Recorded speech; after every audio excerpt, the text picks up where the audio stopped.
अब परमात्मा जो कहा करते आज ये सदग्रंथ भी वही बता रहे हैं।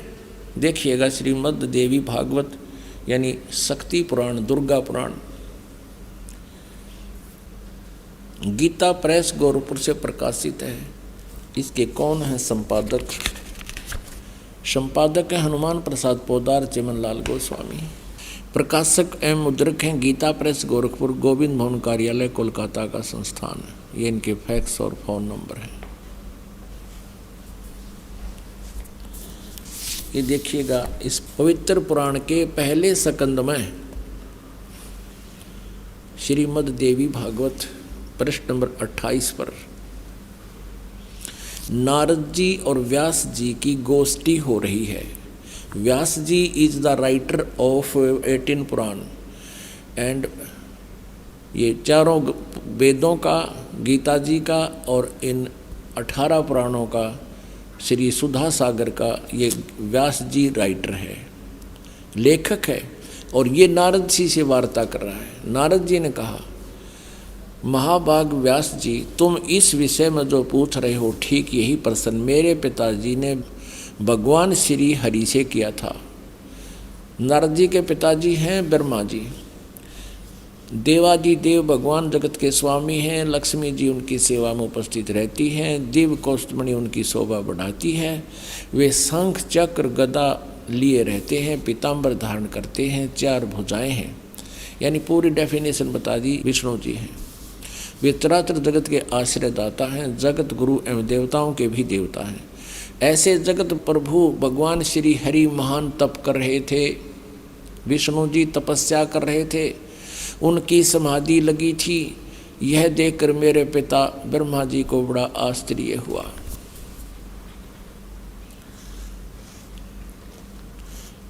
अतः उन्होंने उनसे यानी ब्रह्मा जी ने विष्णु जी से जानने की इच्छा प्रकट की। ब्रह्मा जी ने पूछा, प्रभु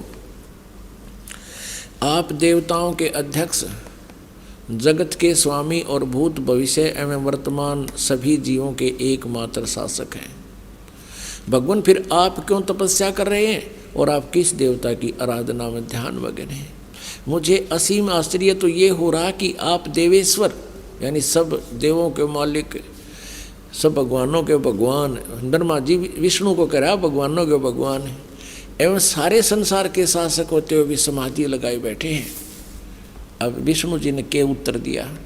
ब्रह्मा जी के विनीत वचन सुनकर भगवान श्री हरि बोले, ये वचन बोले। श्री हरि उनसे कहने लगे, ब्राह्मण सावधान होकर सुनो, मैं अपने मन का विचार व्यक्त करता हूँ। देवता, दानव, मानव सब यही जानते हैं कि तुम सृष्टि करते हो, मैं पालन करता हूँ और शंकर संहार किया करते हैं।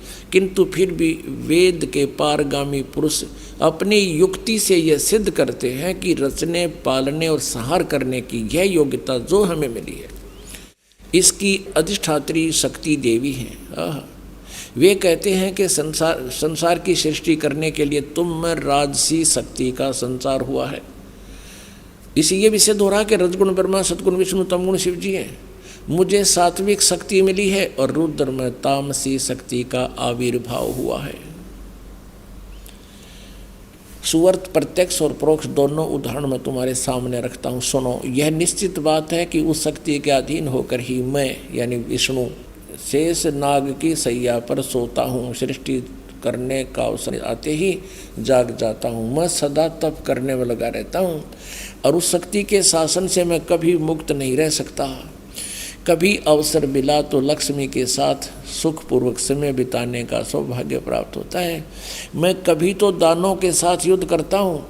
अखिल जगत को यानी सारे जगत को भय पहुँचाने वाले दैत्यों के विकराल शरीरों को शांत करना मेरा परम कर्तव्य हो जाता है। ये भी सिद्ध हो रहा है। परमात्मा कहते कबीर जी, तन दर सुखिया कोई ना देखा, जो देखा सो दुखिया हो। और ब्रह्मा विष्णु महेश्वर दुखिया जिन ये राह चलाई हो। ये कहता मैं सदा तप करने में लगा रहता हूँ और शक्ति के शासन से कभी मुक्त नहीं रह सकता। कभी अवसर मिला तो लक्ष्मी के साथ थोड़ा सा सुखपूर्वक समय व्यतीत करता हूँ और फिर राक्षसों के साथ लट्ठम लट्ठा रहता हूँ, दानों के साथ युद्ध करता रहता हूँ। इनको सुख नाम की चीज़ नहीं। आप स्वीकार कर रहे हैं भगवान। और अब देखो विष्णु जी कह रहे हैं मुझे सब प्रकार से शक्ति के अधीन होकर रहना पड़ता है, मैं पराधीन हूँ। और उन्हीं भगवती यानी दुर्गा शक्ति को का मैं निरंतर ध्यान किया करता हूँ, उसी की पूजा करता हूँ। ब्रह्मा जी मेरी जानकारी में, मेरे स्पिरिचुअल नॉलेज में इस भगवती शक्ति से बढ़कर दूसरे कोई देवता नहीं।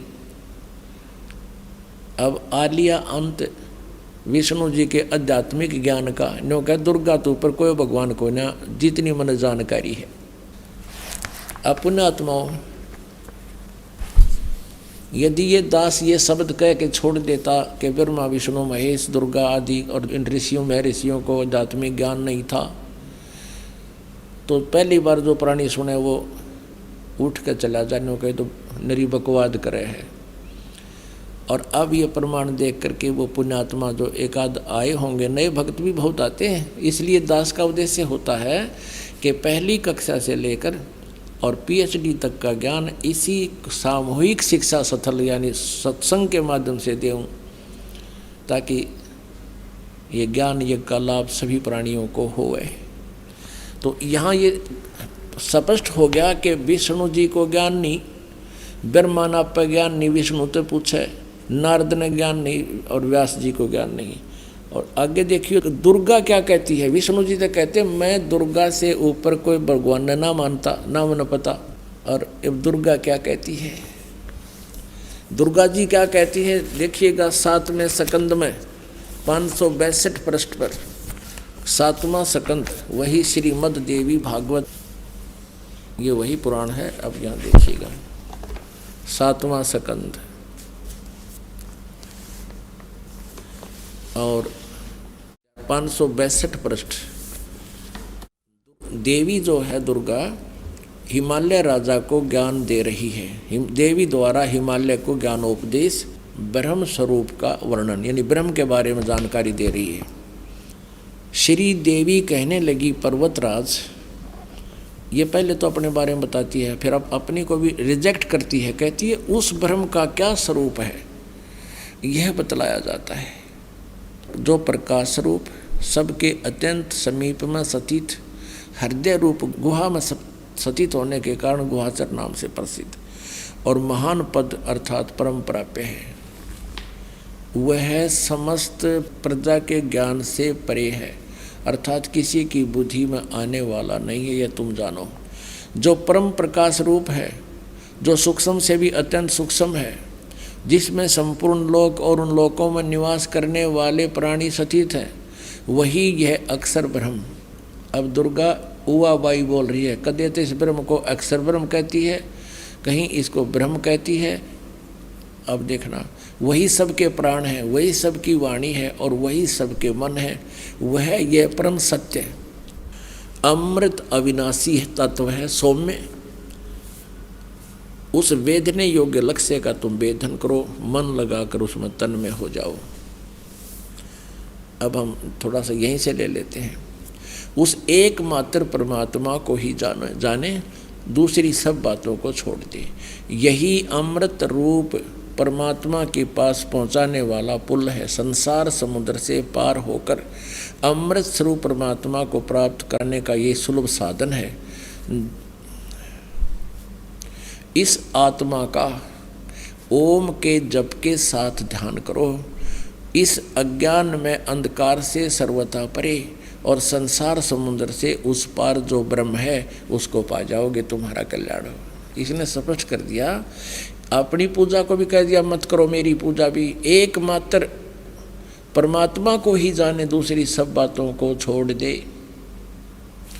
उसका ओम नाम है और ब्रह्म, ओम नाम के जाप से ब्रह्म प्राप्ति उद्देश्य रखो। ब्रह्म की जाप करो, ब्रह्म का जाप करो। और वो कहाँ रहता है? वह यह सब का आत्मा ब्रह्म, ब्रह्मलोक रूप दिव्य आकाश में स्थित है। अब क्लियर कर दिया दुर्गा ने कि केवल ब्रह्म की पूजा करो, उसका ओम जाप है, वो ब्रह्मलोक में रहता है। अपने आत्माओं दुर्गा जी ने, देवी ने, जो इन ब्रह्मा विष्णु महेश से सुप्रीम है, इन्होंने इन ब्रह्मा विष्णु महेश नारद व्यास के सब के ज्ञान को रिजेक्ट कर दिया। अब देवी कहती है केवल ब्रह्म ही फाइनल गॉड है, कंप्लीट गॉड है। अब ब्रह्म क्या कहता है? ब्रह्म श्रीमद् भगवत गीता अध्याय नंबर 8 के श्लोक नंबर 13 में जो श्री कृष्ण जी में प्रवेश करके ये काल ब्रह्म बोल रहा है, ये कहता है कि ओम इति एक अक्षरम ब्रह्म व्यवहारन माम अनुस्मरण। ओम यह एक अक्षर मंत्र है, उच्चारण करके सिमरण करता हुआ जो शरीर छोड़कर जाता है, यानी आखिरी सांस तक जो मेरे ओम नाम का जाप करता रहता है, वो मेरे वाली परम गति को प्राप्त होता है। और फिर ये गीता ज्ञानदाता ब्रह्म क्या कहता है? चौथे अध्याय के 5वें और 9वें श्लोक में, दूसरे अध्याय के 12वें श्लोक में श्रीमद् भगवत गीता में कहता, अर्जुन तेरे और मेरे बहुत जन्म हो चुके, तू पहले भी था, मैं भी था, ये राजा लोग भी थे, ये सैनिक भी थे, और ये ना सोच हम आगे ना जन्माएंगे। मेरे जन्म और कर्म अलौकिक हैं। तो पुण्यात्माओं, अब गीता ज्ञानदाता क्या कहता है? 18वें अध्याय के 62वें श्लोक में कहा कि अर्जुन तू सर्वभाव से उस परमेश्वर की शरण में जा, उसकी कृपा से तू परम शांति को और सनातन परम धाम को प्राप्त होगा। सनातन परम धाम कौन सा है? सतलोक। उसके बारे में 15वें अध्याय के 1 से लेकर 4 श्लोक में कहा है कि तत्वदर्शी संत ऐसा होगा जो सब उल्टे लटके संसार के सभी पार्ट्स बता देगा, उसके विभाग बता देगा। उसके पश्चात उस परम पद परमेश्वर की खोज करनी चाहिए, जहाँ जाने के बाद फिर साधक कभी लौटकर संसार में वापस नहीं आता, अर्थात उसको पूर्ण मोक्ष हो जाता है। इससे सिद्ध है कि गीता ज्ञान दाता ब्रह्म से भी ऊपर कोई सुप्रीम पावर है, और वो परम अक्षर ब्रह्म है। उसका अभी आपको उल्लेख बताया था 8वें अध्याय के प्रथम श्लोक में। अर्जुन ने पूछा था कि 7वें अध्याय के 29वें श्लोक में जिस तत्ब्रह्म के बारे में आपने बताया वो किम तत्ब्रह्म, 8वें अध्याय के 3रे श्लोक में कहा कि वो परम अक्षर ब्रह्म है। तो इसे सिद्ध हो गया कि ना ब्रह्मा ने ज्ञान, ना विष्णु ने ज्ञान, ना शिव ने ज्ञान, क्योंकि ब्रह्मा और विष्णु शिव एक ही सत्र का ज्ञान रखते हैं। और ना दुर्गा को कंप्लीट ज्ञान, वो ब्रह्म को फाइनल बता रही है। और ब्रह्म कहता है मेरे और तेरे तो बहुत जन्म हो गए, जन्म मृत्यु सदा ये दुख बना रहेगा, परम शांति नहीं हो सकती। यदि तूने मेरी शरण में रहना है तो उठा लठ और कर युद्ध, ऐसा यहाँ करना ही पड़ेगा। और तुझे परम शांति चाहिए तो उस परमेश्वर की शरण में जा, ये फाइनल कर दिया। अब आपको दिखाते हैं कि सतयुग के ब्राह्मणों ने किसा वेद ज्ञान था। देखिएगा पुण्यात्माओं, सौभाग्य है आप जी का, आपको ये अमृत ज्ञान सुनने को मिल रहा है। सौभाग्य आपका, आपको ये अमृत ज्ञान सुनने को और देखने को मिल रहा है। ये छठा स्कंद संक्षिप्त देवी भागवत 414 पृष्ठ पे जन्मेजय ने पूछा, महाभाग किस युग में कैसा धर्म का स्वरूप है, इस संपूर्ण विषय को विशेष रूप से बताने की कृपा कीजिए। व्यास जी बोले, राजन यह निश्चय है कि सतयुग में ब्राह्मण वेद के पूर्ण विद्वान थे। देखिए व्यास जी कह रहे हैं कि सतयुग में ब्राह्मण वेद के पूर्ण विद्वान थे, और उनके द्वारा निरंतर भगवती जगदम्बा यानी देवी का, दुर्गा की आराधना होती थी। भगवती का दर्शन करने के लिए उनका मन सदा ललायित रहता था। प्रत्येक गांव में शक्ति का मंदिर उद्घाटन हो, इस विषय की उनके मन में बड़ी उत्सुकता रहती थी। देवी की पूजा करा करते, वेद के विद्वान है तेरा गजब है।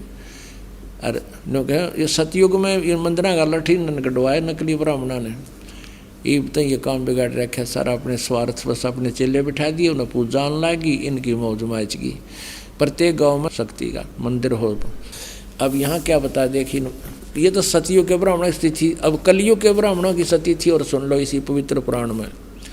धर्म की ये सती थी त्रेता में भी रही, परंतु कुछ ह्रास हो गया था। सतयुग की जो सती थी वह द्वापर में विशेष रूप से कम हो गई थी। राजन उन प्राचीन युगों में यानी सतयुग त्रेता द्वापर में जो राक्षस समझे जाते थे, वे कली में ब्राह्मण माने जाते हैं, कलयुग में, क्योंकि अब के ब्राह्मण प्राय पाखंड करने में तत्पर रहते हैं, दूसरों को ठगना, झूठ बोलना और वैदिक धर्म कर्म से अलग रहना कलयुगी ब्राह्मणों का स्वाभाविक गुण बन गया है। पुण्यात्माओं, परमेश्वर ने 600 वर्ष पहले कहा था, वेद पढ़े पर वेद न जाने, ये बाँचे पुराण 18, और पत्थर को ये पत्ते खुआवे, भूल गए सिरजनहारा। वेद पढ़े, भेद नहीं जाने, और ये बाँचे पुराण 18, और कह का पता नहीं, लेकिन पुराणों में क्या लिखा हुआ है। ब्रह्मा जी अजरो अमर हैं, सर्वेश्वर हैं, महेश्वर हैं, इनकी कोई माता पिता नहीं, यही समृद्ध शक्ति है, और ये जन्मते मरते नहीं। और पुराणों में लिखा है ये जन्मते और मरते हैं, इनका तो जन्म और मृत्यु होती है। यही अपनी देवी पुराण आपको स्पष्ट करेगी।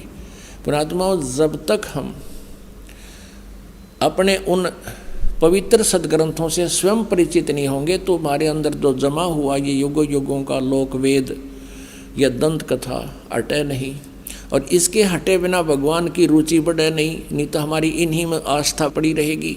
तो दास का उद्देश्य यही है कि आपको रूबरू करा दूं ताकि आप प्रत्यक्ष प्रमाण देखकर भगवान को पहचान सकें और ज्ञान समझ सकें। और ज्ञान समझ में आ गया फिर तो ये परमात्मा की महिमा बच्चा बच्चा गाया करेगा। और कोई भी नो कहेगा कबीर इज गॉड, अब तेनों क्या छोड़ किसने कबीर गॉड बना दिया, देख लो भाई, सुन लो, युग उस कबीर दानक न भगवान बतावे। यानी 1000 लाख करोड़ आदमी ये कहने वाले मिलेंगे। और फिर क्या होगा, एक भी विरोध करनिया नहीं होगा। वो यूँ कहेंगे कि हाँ भाई भगवान कबीर इज गॉड। भाई कबीर तो परमात्मा थे, यही पूर्ण ब्रह्म थे। तो उस स्थिति में आने के बाद फिर हम केवल आप जी को परमात्मा के वो ज्ञान महिमा कोड वर्डों में भी सुनावांगे तो भी समझ में आवेगी आपके, और आनंद और अधिक होगा। तो उसके लिए ये खेत तैयार किया जा रहा है, ये फील्ड तैयार किया जा रहा है, सदग्रंथों को रूबरू किया जा रहा है।